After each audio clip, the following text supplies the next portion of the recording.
स्वागत है आप सभी का आपके यूट्यूब चैनल राहुल ट्यूटोरियल में। दोस्तों, आज फिर हम औसत के प्रश्नों में एक अलग प्रकार के प्रश्नों का अध्ययन करेंगे। ठीक है, देखिए पिछले वीडियो में हम औसत का ही वीडियो देख रहे हैं लगातार। तो पिछले वीडियो में हम औसत से जो प्रश्न बनते थे, मतलब गलती संबंधी या शुद्धि संबंधी जो प्रश्न बनते थे, उसका अध्ययन किया था।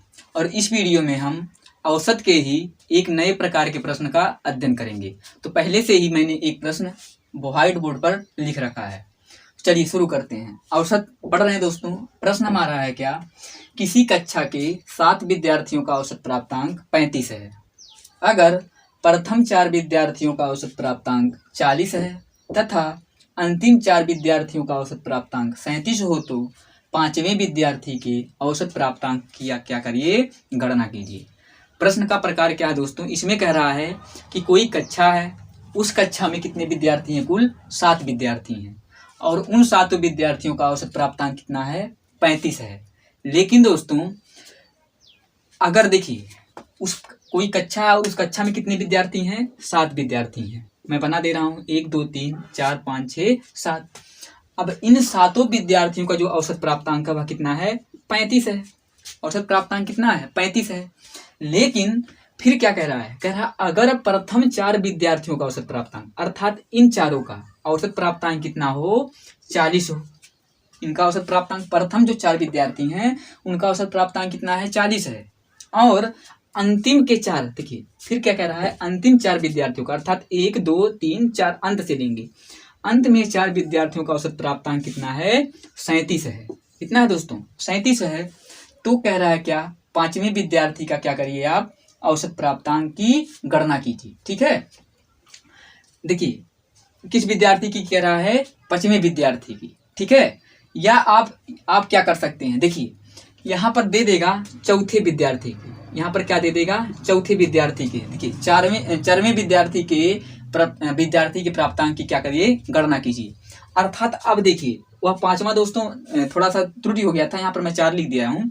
तो देखिए पहले से ही 3 विद्यार्थियों का इधर से निकाल दिए और इधर से निकाल दिए, लेकिन जो चौथा विद्यार्थी दोस्तों, आप चौथे विद्यार्थी को आप देख रहे हैं, चौथे विद्यार्थी का जो प्राप्तांक है वह प्रथम वाले पर भी ऐड हो रहा है और उसी विद्यार्थी का जो प्राप्तांक है वह अंतिम वाले विद्यार्थियों के साथ भी ऐड हो रहा है।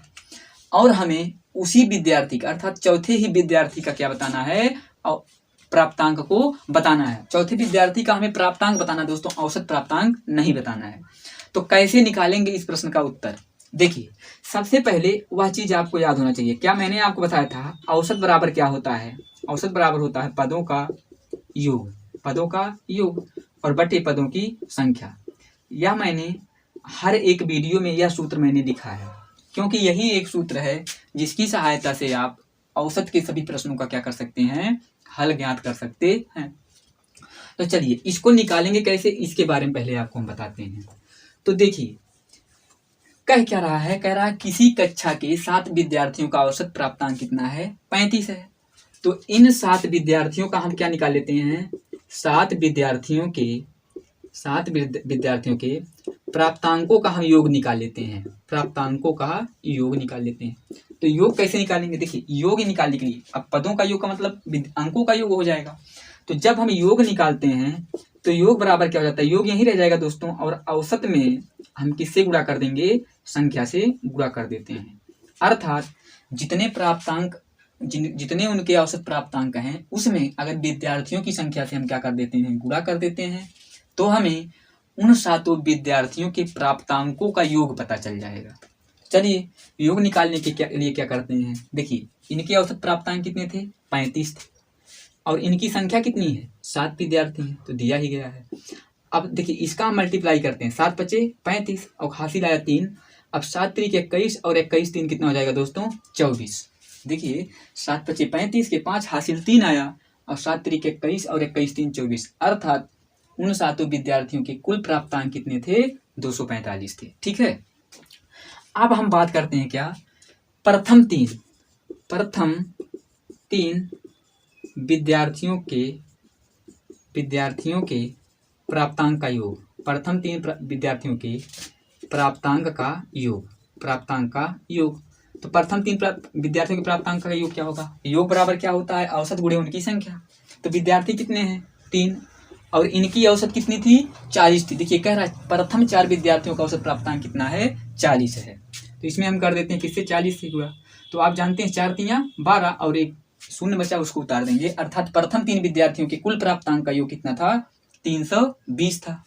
इसी प्रकार लास्ट के लिख दे रहा हूँ, लास्ट के 3 विद्यार्थियों के प्राप्तांक का योग। तो लास्ट के 3 विद्यार्थियों के प्राप्तांक का योग कितना था दोस्तों?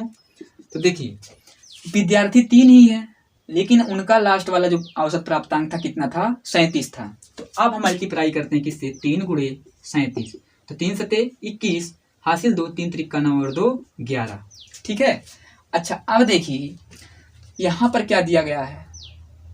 1 मिनट दोस्तों, 3 विद्यार्थी नहीं बल्कि कितने विद्यार्थी हैं? 4। सॉरी, यहाँ पर क्या लिखेंगे आप? 4 लिखेंगे। प्रथम के 4 विद्यार्थियों का तो यहाँ 4 से गुणा करेंगे, 4 चौक 16, 160 आएगा। ठीक है। और उसी प्रकार लास्ट के 4 विद्यार्थियों का कुल प्राप्तांक कितना आएगा? 4। तो 4 सते 28, हासिल 2 आया, और 4 3 12 और 12 2 14 आया। फिर से गुणा कर लीजिए। देखिए यहाँ पर मैंने जो 3 विद्यार्थी लिया था वे कितने हैं? 4 हैं। प्रथम 4 विद्यार्थियों का औसत कितना दिया गया है? 40, और अंतिम 4 विद्यार्थियों का औसत कितना दिया गया है?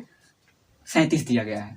तो प्रथम 4 के विद्यार्थियों के कुल प्राप्तांक का योग हमने निकाल लिया, 160 आया, और अंतिम के 4 विद्यार्थियों के प्राप्तांकों का योग हमने निकाला तो वह कितना आया? 148 आया। अब देखिए इसमें कॉन्सेप्ट क्या है दोस्तों? इसमें कॉन्सेप्ट क्या है? देखिए विद्यार्थी कुल कितने थे? 7 थे। 2 2 4 2 6 और 1 7। अब इन विद्यार्थियों में पहले 4 का औसत प्राप्तांक दिया गया है और अंतिम 4 का भी औसत प्राप्तांक दिया गया है। फिर से सुनिए, जो प्रथम 4 विद्यार्थी हैं उनके कुल प्राप्तांकों का योग कितना है? 160, और अंतिम से जो 4 विद्यार्थी हैं उनके भी कुल प्राप्तांकों का योग कितना है? 148 है। अगर हम इनको ऐड कर देते हैं, अर्थात प्रथम 4 विद्यार्थियों के प्राप्तांकों का योग और अंतिम के 4 विद्यार्थियों के प्राप्तांकों का योग का हम क्या कर देते हैं? ऐड कर देते हैं। तो चलिए ऐड करते हैं। 160 में 148 को क्या करेंगे? हम जोड़ देते हैं। ठीक है। तो देखिए यहाँ पर लिख दे रहे हैं। अब देखिए 4A और 4A अर्थात ये कितना हो गया? 8 विद्यार्थी। कितने हो गए? 8 विद्यार्थियों के प्राप्तांकों का योग कितना आएगा? तो 8 और 6 4 10 के शून्य, हासिल आया 1 1 1 2 और 1 3। ठीक है। ध्यान दीजिए यहाँ पर जब कुल विद्यार्थियों की बात की जा रही है तो वे कितने हैं? 7 हैं, और उनका कुल योग कितना है? 245 है। लेकिन यहाँ कुल विद्यार्थी जब हम निकाल रहे हैं तो कितने आ रहे हैं? 8 आ रहे हैं। तो एक विद्यार्थी जो बढ़ रहा है ये कहाँ से बढ़ रहा है? तो देखिए जब आप देख रहे थे तो प्रथम 4 में यह चारों शामिल है और अंतिम 4 में भी यह शामिल है। अर्थात यह एक विद्यार्थी ऐसा है जो प्रथम में भी शामिल हो रहा है और अंतिम में भी शामिल हो रहा है। अर्थात यह विद्यार्थी जो है, इस विद्यार्थी के प्राप्तांक को 2 बार ऐड किया जा रहा है। तभी तो जब 2 बार ऐड किया जा रहा है तभी तो विद्यार्थियों की संख्या कितनी हो जा रही है? 8 हो जा रही है। ठीक है। तो बताइए अगर हम 8 विद्यार्थियों के औसत में से 8 विद्यार्थियों के कुल प्राप्तांकों के योग में से 7 विद्यार्थियों के कुल प्राप्तांकों के योग को घटा देते हैं तो हमें जो इस विद्यार्थी का एक्स्ट्रा नंबर जुड़ रहा था उस नंबर का हमें क्या हो जाएगा? ज्ञान हो जाएगा। तो चलिए 8 विद्यार्थियों का औसत प्राप्तांक आ रहा था 308 आ रहा था। अब इसमें से हम क्या करते हैं? 7 विद्यार्थियों के औसत प्राप्तांक को, औसत योग को या कहेंगे क्या, 7 विद्यार्थियों के कुल प्राप्तांकों के योग को क्या करेंगे? इसमें से घटा देंगे। तो कुल प्राप्तांक कितने आए हैं? 245 आए हैं। अब घटाएंगे तो 8 में से 5 जाएगा तो कितना आएगा? 3। लेकिन 0 में से 4 नहीं जाएगा, यहाँ से एक कैरी लेंगे तो यहाँ कितना हो जाएगा? 10, और 10 में से 4 जाएगा तो कितना आएगा? 6 आएगा। अब देखिए वह यही विद्यार्थी है, यह नंबर इसी विद्यार्थी का है क्योंकि यही विद्यार्थी था जो 2 बार ऐड हो रहा था, इसीलिए उनका योग क्या आ रहा था? ज्यादा प्राप्त हो जा रहा था। क्योंकि 7 विद्यार्थियों के कुल प्राप्तांक का योग कितना आना चाहिए था? 245, लेकिन हमें प्राप्त कितना हो रहा था? 308। तो इसमें जो बढ़ोतरी हुई थी वह 4वें विद्यार्थी के प्राप्तांक को 2 बार जोड़ने के पश्चात ही वृद्धि हुई थी। तो चौथे विद्यार्थी का जो प्राप्तांक था दोस्तों वह कितना था? 63 था। तो इस तरीके से आप निकाल सकते हैं। ठीक है, फिर से एक बार देखिए, कहा गया था कि 7 विद्यार्थियों का औसत प्राप्तांक कितना है, लेकिन 4 विद्यार्थियों के औसत प्राप्तांक को दिया गया था और अंत के 4 विद्यार्थियों का औसत प्राप्तांक दिया गया था। अब इनको जोड़ रहे हैं, 4 4 8 हो जा रहे हैं, लेकिन विद्यार्थी थे कुल कितने, 7, अर्थात एक विद्यार्थी के नंबर को 2 बार जोड़ा जा रहा था। तो अगर 7 विद्यार्थियों के कुल प्राप्तांकों में को उन सभी विद्यार्थियों के प्राप्तांकों में से घटा देते हैं, तो जिस विद्यार्थी को 2 बार जोड़ा जा रहा था उस विद्यार्थी का प्राप्तांक हमें प्राप्त हो जा रहा था। ठीक है, तो यही आया दोस्तों। यहाँ पर पूछा गया था क्या, चरवें विद्यार्थी के प्राप्तांक की गणना कीजिए। तो आप आसानी से बताएंगे कि चौथे विद्यार्थी के प्राप्तांक कितने थे, 63 अंक थे। ठीक है, तो यह थे दोस्तों कब, जब एक विद्यार्थी को ज्यादा करके जोड़ा जाए। ठीक है, इसी पर एक प्रश्न और हम देखते हैं।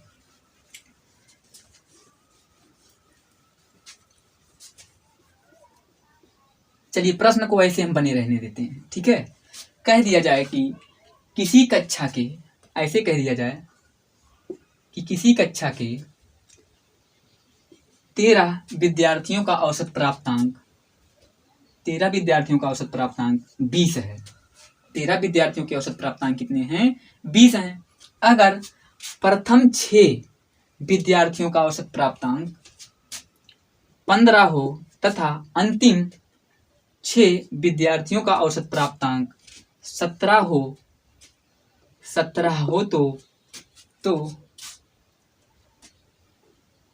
तो देखिए, मैं प्रश्न उसी प्रश्न में चेंज कर दिया हूँ। क्या कह रहा हूँ, किसी कक्षा के 13 विद्यार्थियों का औसत प्राप्तांक 20 है। इसमें से अगर प्रथम 6 विद्यार्थियों का औसत प्राप्तांक 15 हो तथा अंतिम 6 विद्यार्थियों का औसत प्राप्तांक कितना हो, 17 हो तो 13वें विद्यार्थी के प्राप्तांक की क्या करिए, गणना कीजिए। ठीक है दोस्तों, इस तरीके से प्रश्न मैंने उसी प्रश्न में थोड़ी सी क्या कर दी है, परिवर्तन कर दिया है।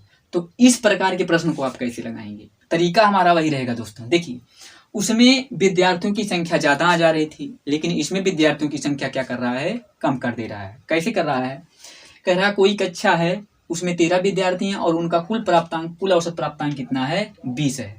तो सबसे पहले क्या करते हैं, इन 13 विद्यार्थियों के औसत प्राप्तांक को उनके योग में बदल लेते हैं। तो चलिए बदलते हैं, 13 विद्यार्थी के प्राप्तांकों का योग। तो 13 विद्यार्थियों के प्राप्तांकों का योग कितना होगा, योग बराबर क्या होता है, औसत कितना है दोस्तों, 20 और गुणे संख्या, और उनकी संख्या कितना है, 13 है। तो चलिए 13 दूनी कितना हो जाएगा, 26, और 1 शून्य बचा, अर्थात कितना आया, 260 आया।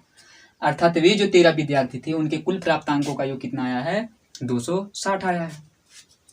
अब फिर कह रहा है प्रथम 6 विद्यार्थियों का औसत कितना है, 15 है। चलिए लिख दे रहा हूं, प्रथम 6 विद्यार्थियों के प्राप्तांकों का योग।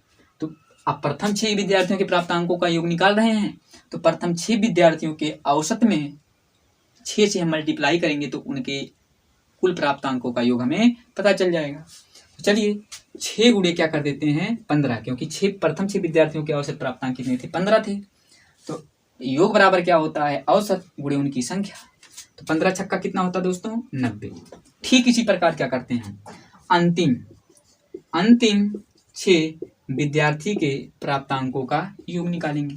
यह तो था प्रथम 6 विद्यार्थियों के अंकों का योग। अब हम निकाल रहे हैं क्या, अंतिम। तो देखिए कह रहा अंतिम 6 विद्यार्थियों का औसत प्राप्तांक कितना है, 17 है। तो योग बराबर क्या होता है, औसत गुणे उनकी संख्या। अब देखिए 17 छक्का 102 आएगा, 17 छक्का कितना आएगा, 102 आएगा। चलिए देखिए क्या कह रहा है इसमें। देखिए इसमें कुल विद्यार्थी कितने हैं, 13 हैं। 1 2 3 4 5 6 7 8 9 10 11 12 और यहाँ एक मैं और बना दे रहा हूँ, 13। इसमें कहा क्या है, पहले हम इसको देख लेते हैं। ठीक है, देखिए इसमें क्या कह रहा है, इन 13 विद्यार्थी के कुल प्राप्तांक कितने प्राप्त हुए, 260। लेकिन इसमें से प्रथम 2 तो 4 और 2 6, प्रथम 6 विद्यार्थियों का जो औसत प्राप्तांक था वह कितना था। देखिए प्रथम 6 विद्यार्थियों का औसत प्राप्तांक कितना था, 15, और अंतिम 6 विद्यार्थियों का 1 2 3 4 5 6 अंतिम 6 विद्यार्थियों का औसत प्राप्तांक कितना था दोस्तों? तो आप देख रहे हैं कितना है, वह भी दिया गया कितना 17। ठीक है, 1 मिनट, यहाँ पर आप 13वें विद्यार्थी का नहीं बल्कि 7वें विद्यार्थी का लिखेंगे। ठीक है, क्योंकि यहाँ पर हमें देखिए 7वें विद्यार्थी की ही गणना हम नहीं कर रहे हैं। ठीक है, 7वें विद्यार्थी की ही गणना हम नहीं कर रहे हैं, क्योंकि आप देख रहे हैं अंत के 6 ले लिए और प्रथम के 6 ले लिए, तो प्रथम के 6 विद्यार्थियों का प्राप्तांकों का योग कितना था 90, और अंतिम 6 विद्यार्थियों के प्राप्तांकों का योग कितना था 102। लेकिन हम इस जो बीच वाला विद्यार्थी है इसके प्राप्तांकों कहीं भी ऐड हम नहीं कर रहे हैं, लेकिन जब हम 13 विद्यार्थियों को लिए थे तब उनके प्राप्तांकों का योग कितना आया था 260 आया था। तो दोस्तों अगर 13 विद्यार्थियों के प्राप्तांकों को योग में से हम 6 और 6 12 विद्यार्थियों के कुल प्राप्तांकों के योग को घटा देते हैं तो हमें 7वें विद्यार्थी के प्राप्तांक का योग मिल जाएगा। ठीक है, क्यों मिल जाएगा? क्योंकि यही वह विद्यार्थी है जो इस 6 और 6 12 में शामिल नहीं हुआ है। ठीक है, तो चलिए वही प्रक्रिया हम कर देते हैं ताकि हमारा आंसर हमें मिल सके। तो देखिए प्रथम 6 का कुल योग कितना आया था 90, और अंतिम 6 का कुल योग कितना आया था 102। अब इनको हम ऐड कर देते हैं तो देखिए 2 और यहाँ पर 9 आएगा और यहाँ कितना आएगा 192। और यहाँ देखिए 6 और 6 कितना हो गए 12 विद्यार्थी हो गए, तो 12 विद्यार्थियों के कुल प्राप्तांकों का योग कितना है 192 है, लेकिन यहाँ पर कुल 13 विद्यार्थियों के प्राप्तांकों का योग कितना दिया गया 260। तो अगर 13 वाले में से अर्थात 260 में से हम इस 12 वाले को क्या करते हैं घटा देते हैं तो हमें उस 7वें विद्यार्थी के प्राप्तांक की क्या हो जाएगी गणना हो जाएगी। ठीक है, तो 260 में से 192 को घटाते हैं, देखिए तो 0 में से 2 जाएगा नहीं, यहाँ से कैरी लेंगे तो 10 हो जाएगा, और 10 में से 2 जाएगा तो यहाँ पर आएगा 8। ठीक है, और यहाँ पे 5 बचा, 5 में से फिर 9 नहीं जाएगा तो यहाँ से 1 कैरी लेंगे तो कितना हो जाएगा 15, और 15 में से 9 जाएगा तो 6, और यहाँ पर 1 बचे, 1 में से 1 जाएगा तो कुछ भी नहीं बचेगा, अर्थात जो 7वां विद्यार्थी था उसका अंक कितना था 68 था। ठीक है, तो कभी उनकी संख्या घटाकर पूछ लेगा तो कभी उनकी संख्या बढ़ाकर पूछ लेगा, लेकिन अगर आपको तरीका पता होगा कि किस तरीके से आप प्रश्न को लगाएंगे तो आसानी से आप अपने उत्तर को प्राप्त कर सकते हैं। मेन हमारा दोस्तों सूत्र है, और वह सूत्र आपको लर्न भी हो गया होगा। औसत बराबर क्या होता है पदों का योग बटे पदों की संख्या, और वहां से हम योग निकालेंगे तो योग बराबर क्या हो जाता है औसत गुणे उनकी संख्या। ठीक है, चलिए अब हम पढ़ते हैं एक दूसरे प्रकार के प्रश्न को। तो आशा करता हूं इस प्रकार के प्रश्न आपको समझ में आए होंगे। देखिए हम ज्यादा से ज्यादा प्रश्न आपको नहीं करवा सकते दोस्तों, बस आपको प्रकार पढ़ा सकते हैं ताकि आप प्रकार के हिसाब से ही अपनी किताब से बनने वाले जितने भी प्रश्न हैं उनका आप स्वयं हल ढूंढिए। ठीक है, एक प्रकार के प्रश्न का अध्ययन और करेंगे। जैसे दे दिया जाए राम व रमेश की आयु का अनुपात 5:6 5:6। ठीक है, तथा उनका औसत आयु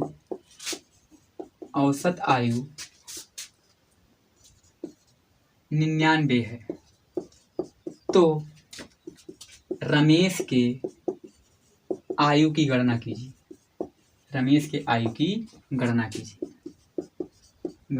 कीजिए। इस प्रकार के प्रश्न को जवाब दिया जाएगा, आपको दिया जाएगा, तब आप कैसे लगाएंगे। कह क्या रहा है? कह रहा है 2 लड़के हैं जिसमें से पहले का नाम राम और दूसरे का नाम क्या है रमेश है। कह रहा उनकी जो आयु का अनुपात है वह किस अनुपात में है 5:6 में है।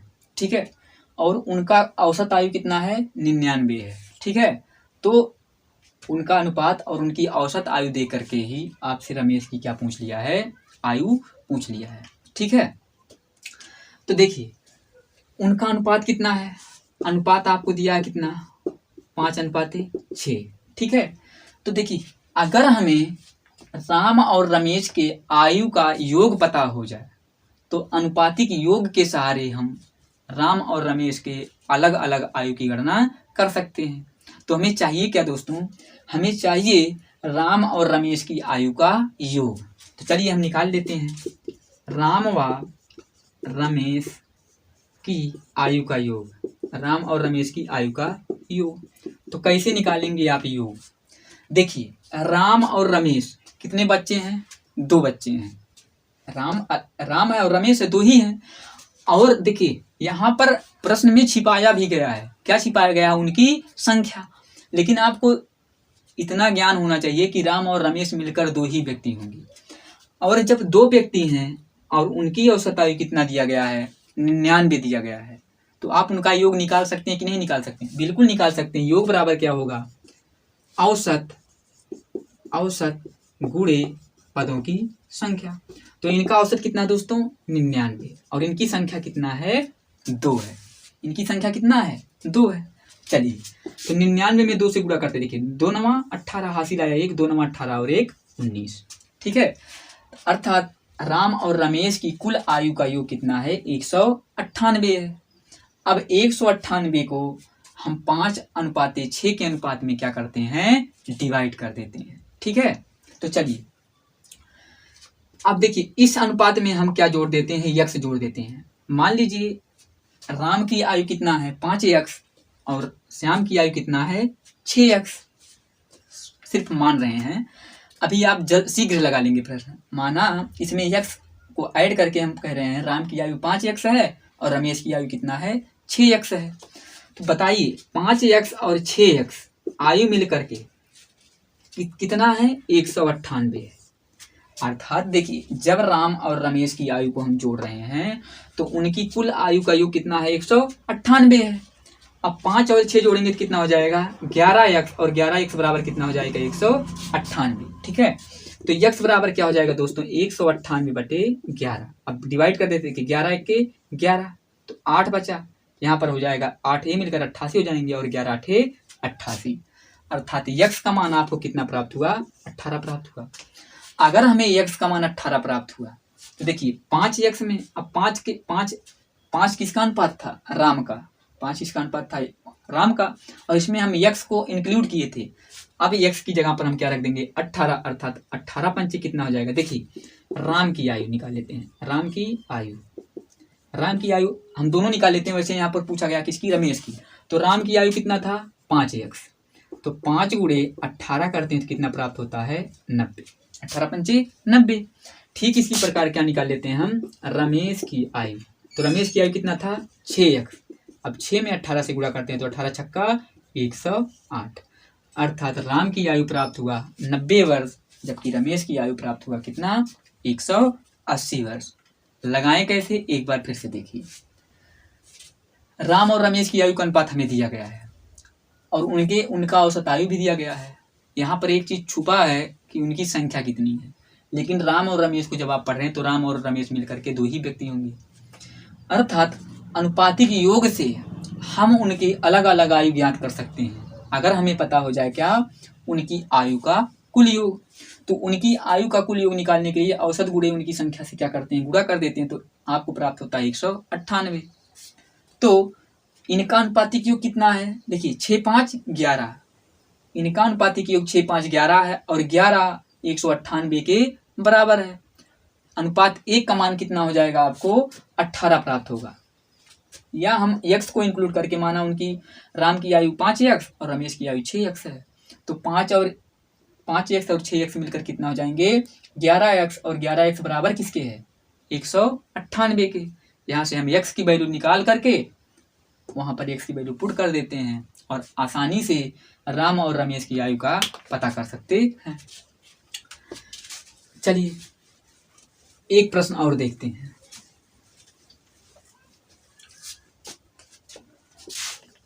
तीन संख्याएं 1:2:4 के अनुपात में हैं। यदि इनका औसत 1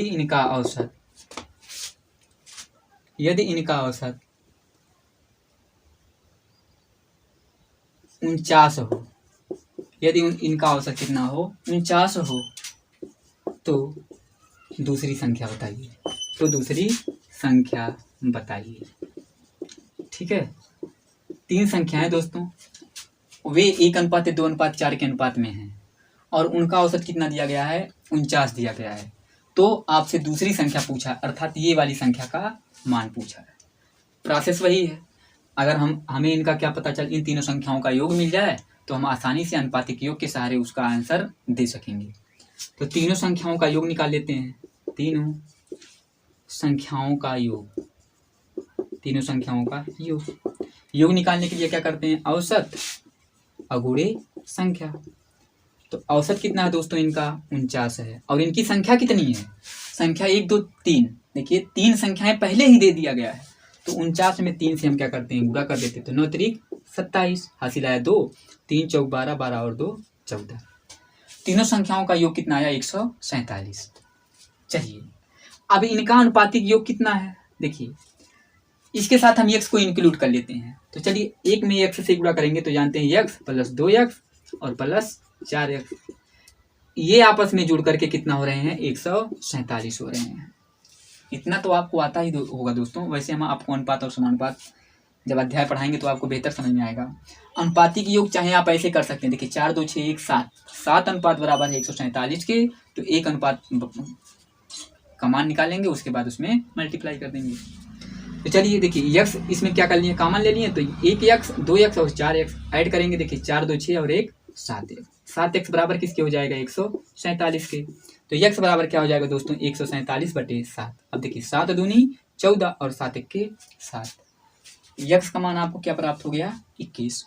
अब आपको पूछा क्या है दूसरी संख्या, तो दूसरी संख्या क्या है, देखिए दूसरी संख्या क्या है, दूसरी संख्या बराबर है 2x। तो 2 और x का मान कितना प्राप्त हुआ 21, और 21 दूना कितना होता है 42, अर्थात दूसरी संख्या क्या होगी 42 होगी, जबकि पहली संख्या क्या होगी 21 होगी, और चौथी संख्या क्या होगी 84 होगी। और जब आप 84, 42 और 21 को जोड़ेंगे तब आपको प्राप्त होगा उनका योग कितना 147। तो दोस्तों आज हमने 2 प्रकार के सवालों का अध्ययन किया, बाकी जो भी प्रकार बचे हैं हम कल अध्ययन करेंगे। तो आज के लिए बस यहीं तक, धन्यवाद।